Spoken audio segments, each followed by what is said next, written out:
Queridos amigues, amigos, amigas, bienvenidos a este nuevo episodio sobre religiones en México. Y es un honor contar con nosotros a dos estudiosos, pero no solo estudiosos, sino activistas sociales en las primeras trincheras de la lucha contra la discriminación, por la construcción de paz. Lo que nos sorprende a todos es que estén ahora en un ring de boxeo. Están acompañados, desde luego, por Sor Blanca Salces.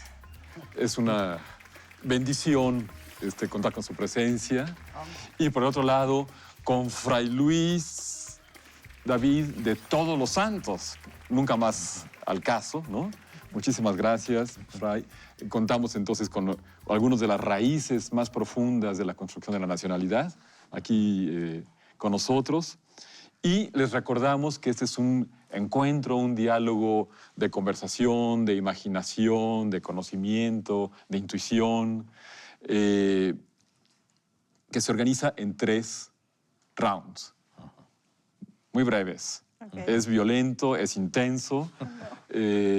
Cada uno inicia con una pregunta y no se trata solo de dar la respuesta técnica, digamos, a la pregunta, sino se trata de conversar. Y el round se lo va a llevar quien dé la respuesta más interesante. Primer round, primera pregunta. ¿Todos listos? Listos. Aquí. De acuerdo con el censo de 2020, ¿cuál es la religión no cristiana que cuenta con más adeptos en México? Herejes. El fútbol. Es buena. Los tacos. Es no cristiano. Sí, bueno,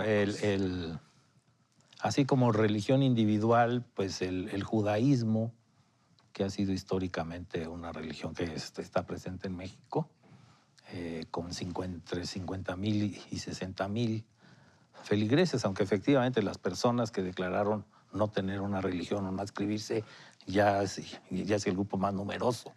¿Qué pocos fuera se del cristianismo. Más? ¿Sí? Se sienten más de 50,000.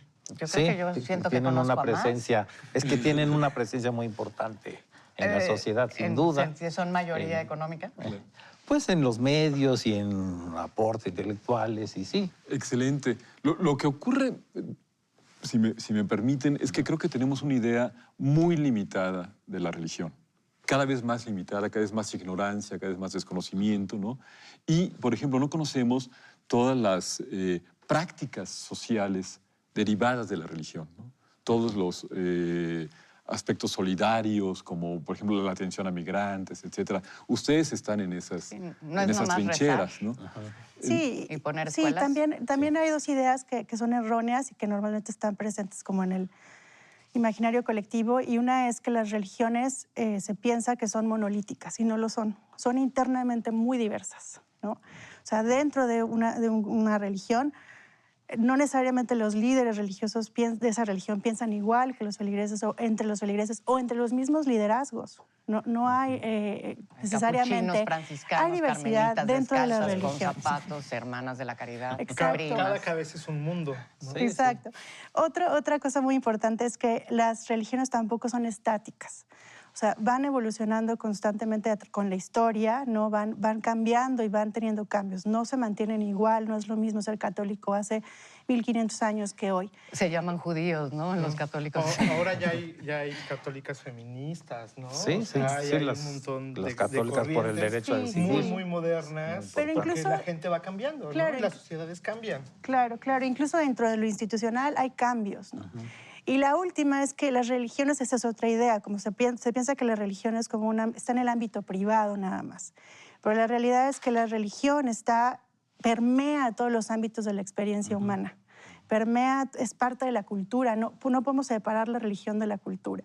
Y también la religión tiene influencia en los movimientos sociales, en los movimientos políticos, en fin. Entonces, esas 3 primeras cosas no son monolíticas, no son estáticas, al contrario, son cambiantes, son diversas y permean en toda la experiencia humana, no son nada más como en lo privado. Totalmente de acuerdo. O sea, y siempre hay que identificar que en cada religión hay posturas fundamentalistas, como se llaman, que se apegan estrictamente a lo que dice algún texto, algún principio, que no quieren el cambio, como dice Jean, y que esas enjuician y no hacen diálogo hacia los demás. Pero en todas hay también posturas abiertas, el ecumenismo, que quiere decir la casa común, dispuestas a dialogar. Y el diálogo interreligioso es muy, muy importante, porque es sentarse a platicar no sobre las creencias religiosas, cada quien tiene su creencia religiosa, sino cómo vamos a colaborar en la sociedad y todo. Y creo, nada más resaltaría también lo cultural. O sea, seas cristiano o no, cuando venga diciembre, el mundo cambia. Y se ponen arbolitos, se ponen nacimientos, y la gente se da regalos, y las familias se reúnen, aunque no creas en eso. ¿Pero no tienen origen pagano esos ritos? Sí, se han ido incorporando.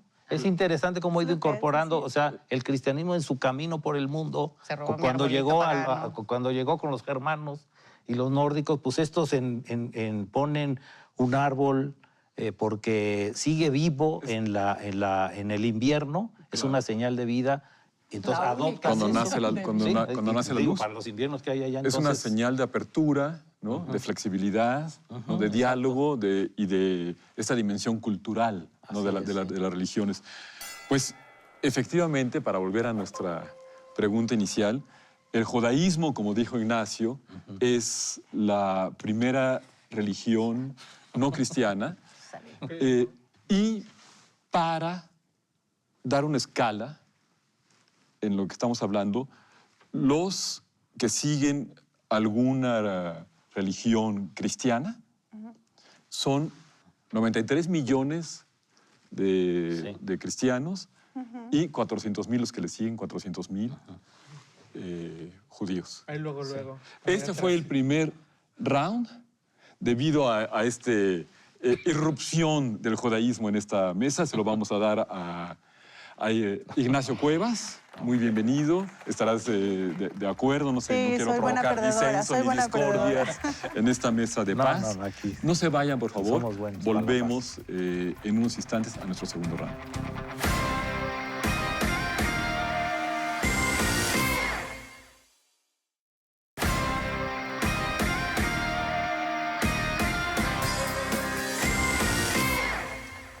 Iniciamos nuestro segundo round de este episodio dedicado a las religiones en México con una pregunta histórica.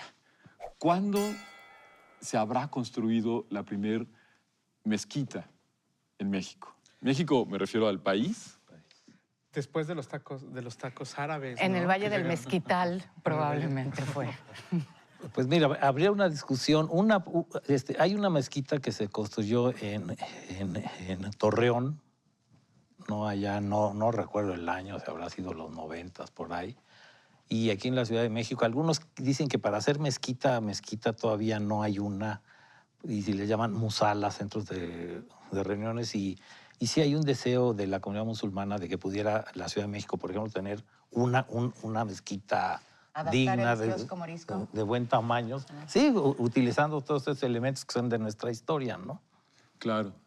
Pero digamos que esto nos lleva al tema de la diversidad religiosa en México, ¿no? Y ahí una de las preguntas que surgen es si esa diversidad da pie a algún tipo de conflictividad. No, por el contrario, yo creo que esa es otra de las ideas erróneas, ¿no? Que le tenemos miedo a la diversidad porque pensamos que puede ser origen de conflictos, cuando en realidad no lo es. En primer lugar, porque las religiones tienen dos caras de la moneda en el sentido que pueden ser ambivalentes. Por un lado, es cierto que pueden ser fuente, origen de los conflictos, y eso no lo digo yo, lo dicen los expertos a nivel internacional, pero también las religiones son muy poderosas y muy fuertes en la inspiración de movimientos de paz, ¿no? De construcción de paz. Y la diversidad religiosa en México, en este caso, que se le tiene miedo como esa diversidad, no ha demostrado, porque somos un país diverso religiosamente, ¿no? Y aunque sí hay conflictos muy localizados, conflictos religiosos en el país, especialmente en el sureste, que son las regiones de más diversidad, En realidad, cuando hablamos de un conflicto por orígenes religiosos, la verdad es que es solamente una parte o un factor de ese conflicto. Si lo estudias, normalmente tiene un trasfondo o agrario, o de tierra, o de territorio, o de agua, o de otras cosas, ¿no? Y se habla como si fuera un conflicto religioso, ¿no? Pero en realidad tiene otros factores que están ahí jugando, a veces más importantes, y se le da como más foco al tema de la religión. Entonces, regresando a esto, a mí me parece que la diversidad religiosa en México es una oportunidad para, a partir de todos estos sistemas de creencias y todas estas ideas que tienen que ver con la fraternidad, la solidaridad, estos valores universales, sí son fuente y origen de muchos movimientos sociales, de muchos movimientos de transformación social, de construcción de paz, de solidaridad, de acogida a migrantes. Más adelante podemos hablar más de eso, pero sí, en México las diferentes comunidades religiosas históricamente tienen una acción social muy fuerte. Están muy cerca de los que sufren, muy cerca del oprimido, ¿no? Y tratando de mejorar esas condiciones de vida. ¿Nos puedes dar algunos ejemplos? Sí, mira, en primer lugar, quiero hablarte de cuáles son las grandes ventajas de las comunidades religiosas para esta construcción de la paz o para la acción social. Entonces, la primera y muy importante es su presencia territorial. Están en todos lados. En algunos casos hay un templo, una iglesia donde no hay escuelas, donde no hay una clínica de salud. Ahí están presentes. La segunda es que están también, en términos, se llama una presencia ubicua, en el sentido que están en los diferentes niveles de la sociedad, ¿no? ¿Dónde la ubicuidad? La ubicuidad, siempre por supuesto. lo he querido. Entonces están los líderes, están en las esferas más altas, los líderes religiosos, pero también personas que digamos, en las élites, con cierta religiosidad. Y luego están las partes como intermedias y las bases, ¿no? Norberto Entonces, Rivera y Samuel puede Reyes. haber toda una conexión, o sea, son los vehículos perfectos para comunicaciones a nivel vertical entre las élites y entre las bases, y también en las bases, ¿no? Para la resolución de conflictos, etc. Esa es otra ventaja. La tercera es que también, están en las encuestas, son instituciones que todavía gozan de confianza, o sea, gozan de la confianza de la comunidad. Y como te decía... También los legionarios de Cristo. Pues hay excepciones, pero en muchos casos las comunidades religiosas, sí, la gente sigue confiando en ellas, sigue recurriendo a esos lugares como espacios seguros. Y hay que asegurarse que esos espacios de verdad sean seguros, ¿no? Especialmente para los niños, las niñas y los adolescentes. Creo que es un trabajo muy importante que tenemos que seguir garantizando desde el Estado. Pero, Jim, por ejemplo, nos contabas que prácticamente el conjunto de la atención al migrante está en manos de comunidades religiosas. Sí, yo diría que el 99% de los albergues en México están administrados y provistos por comunidades religiosas, muchas de ellas católicas, pero no solamente, en el sur, en el norte y también en el tránsito en varios lugares.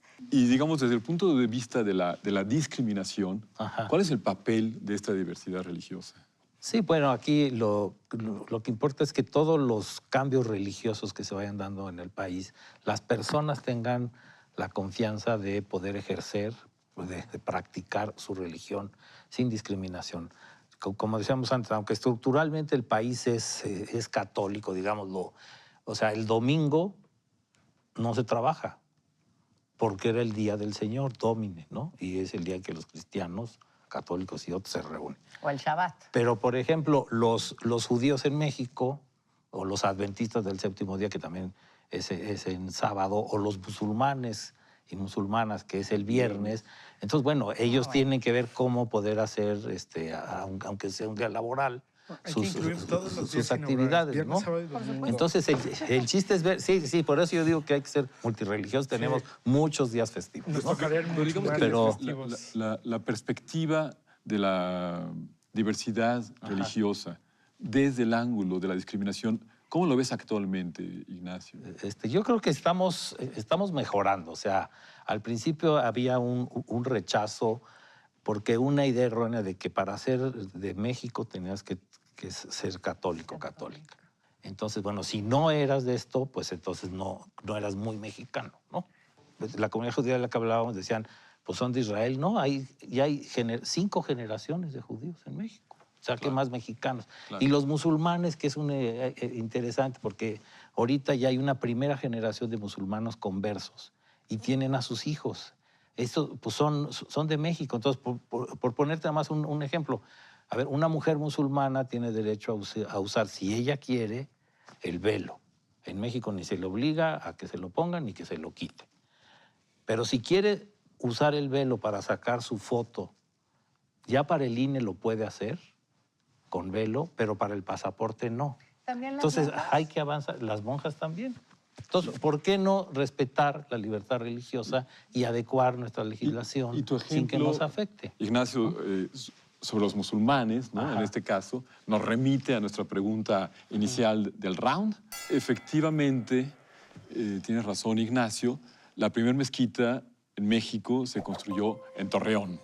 ¿No? Sí. En Torreón, pero se inició con una segunda generación de musulmanes en México que estaban muy interesados en construir un templo propio para ellos. Entonces comenzaron a reunirse en la casa de Hassan Sain Chamut para orar, para realizar sus prácticas. Y bueno, ya a lo largo de esa reunión surgió el anhelo de construir un templo. Comenzaron a hacerlo en 86 y en 89 se abrió la primera mezquita. En 1989. Sí, el año que cayó el muro de Berlín, se abrió la primera mezquita en México.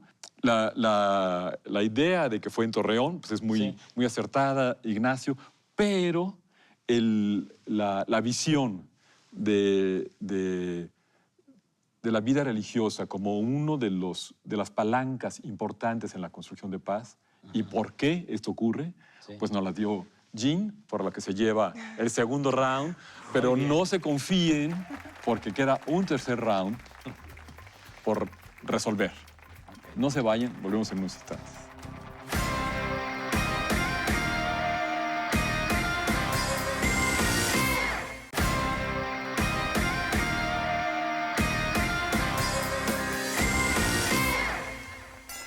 Vamos a dar inicio a nuestro tercer round de este episodio dedicado a las religiones en México. Contamos en una esquina a Jen Mendieta y en la otra esquina a Ignacio Cuevas con sus respectivos capitanes de esquinas. Y la pregunta que va a desempatar este episodio es: ¿cuándo se decretó la libertad religiosa en México? Lo ideal sería al nacer, pero bueno. Nunca, todavía no. Eso no va a pasar. En la Constitución de 1917, ¿correcto? ¿O antes? Fue en 1860 el decreto de Benito Juárez de libertad religiosa. Con los cristeros. Con las leyes de reforma. O sea, vinieron las leyes de reforma y en 1860 Benito Juárez decretó la libertad de culto. Entonces, por primera vez podía haber personas en México que no fueran católicas. Y todo lo del registro civil que agarró el Estado y demás, como que era darle sentido a que el Estado mexicano tenía que asumir funciones, ¿no? Y creo que eso se liga con algo que nos interesa comentar, la creación del Estado laico mexicano, ¿no? Creo que es uno de los estados más sólidos en el mundo en su concepción de laicidad, porque es, yo creo, la mejor fórmula. Es decir, un Estado laico quiere decir que no adscribe ni asume una postura religiosa, pero respeta a las religiones, ¿no? Y entonces da oportunidad que se desarrollen las religiones. Porque el otro modelo, digo, hay muchos, pero el otro era el confesional, que un Estado dice, bueno, yo tengo una religión. Entonces, aunque hay estados confesionales abiertos, digamos... Todavía existe, por ¿no? ejemplo, pero, ¿Israel es? Sí, Israel es un estado confesional judío. Hay sorpresas. Suecia es un estado confesional luterano. Irán, y sin embargo es un estado con muchas libertades religiosas. Pero lo de México es importante porque lo que quiere decir es que las iglesias, los grupos religiosos, no se deben meter a la labor del Estado. El Estado en sus leyes, en su legislación, y la separación es más tajante para que no sean ni siquiera funcionarios públicos ni nada. Eso en otros países no opera, pero en México sí. Entonces, es esa separación para asegurar que no se inmiscuyan las labores del Estado, y el Estado a su vez respeta a los grupos religiosos. Si hay una iglesia que no ordena mujeres, pues bueno, ellos las discriminan, se lo pierden, pero el Estado no se puede meter a decirle tienes que obedecer estas, ese es un punto estas leyes. sensible. ¿Y la Se laicidad respeta. no viola los derechos políticos de los seres humanos? de los Bueno, religiosos? sí, bueno, eso se corrigió de que antes no podían ni siquiera votar. Los ministros de culto no tenían derecho ni siquiera a votar. Ahora, ahora se le Solo los viola. presos, ¿no? Sí, exacto. Pero la idea es que esto va no contra la persona, sino contra la función. Si quieres ser un ciudadano y ser un funcionario público y todo eso, entonces retírate como ministro de culto. Claro. Y como ciudadano, por supuesto que tienes el Ahora, derecho. Jean, una pregunta. ¿Cuál es tu percepción de la laicidad en México y la comprensión de la laicidad? Pues lo mismo que decía Ignacio, pero le agrego también que es no privilegiar una religión, ¿no? Ni jurídicamente, ni privilegiarla de ningún tipo, sino es una neutralidad vigilante que le llaman, una neutralidad que no privilegia a ninguna otra, pero al mismo tiempo garantiza la libertad religiosa. Y en ese sentido, regresando al tema de la construcción de la paz, en México las violencias que vivimos y el problema de la violencia es tan complejo y tiene raíces y causas y efectos en tantos lugares, en las estructuras de la sociedad, en la desigualdad, en la pobreza, pero también en aspectos culturales, ¿no? El machismo, la misoginia y obviamente las manifestaciones en las conductas, que es la violencia directa, que es tan complejo que necesitamos de todas y de todos los actores sociales, políticos, incluidas las comunidades religiosas, para resolverlo. Trabajar juntos y resolverlo de alguna manera. Entonces, de cierta manera, pensar que esta idea del Estado laico de no colaboración no es eso, es no privilegiarlo, pero sí puede haber una colaboración, por ejemplo, con las víctimas de las violencias, ¿no? Con las familias de las personas desaparecidas, buscando procesos de verdad, acompañando procesos de verdad, procesos de justicia, pero también tienen la posibilidad, por quienes son, de trabajar con los que generan la violencia, con los perpetradores de la violencia, digamos, de alguna manera. Porque están como pensando en la dignidad humana de ambos, o en la dignidad humana de todas y de todos. Entonces tienen un gran potencial, no solo un potencial, sino ya hacen mucho trabajo. Entonces necesitamos colaborar todas las diversos actores de la sociedad e incluir a los actores religiosos sin este miedo a una laicidad que nos inmovilice o que no nos permita la actuación, y siempre respetando, por supuesto, el Estado laico, ¿no? Yo acompaño a un colectivo que se llama Iglesia por la Paz, que surgió junto con el Movimiento por la Paz, con Justicia y Dignidad. Y fue muy interesante porque cuando fueron a ir a acompañar a las víctimas de la violencia y todas, había una necesidad espiritual de estas personas que sufren, en aquel entonces secuestros, muertes y ahora de las desapariciones. Y hay una necesidad espiritual y las iglesias, estos colectivos han acompañado. Exactamente. Pues sí, la libertad religiosa, para volver al inicio de este round, está ya en la Constitución de 57.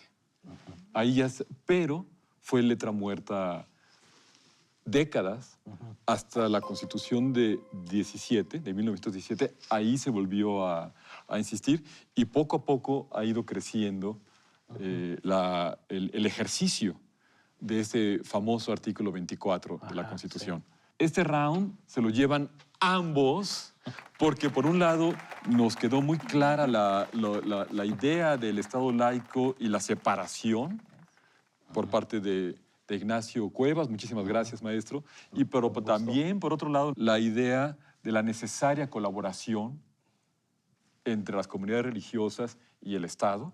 De hecho, ya están cumpliendo funciones de Estado en búsqueda de desaparecidos, en construcción de paz, en atención a migrantes y en muchas otras funciones. Muchas gracias a ustedes.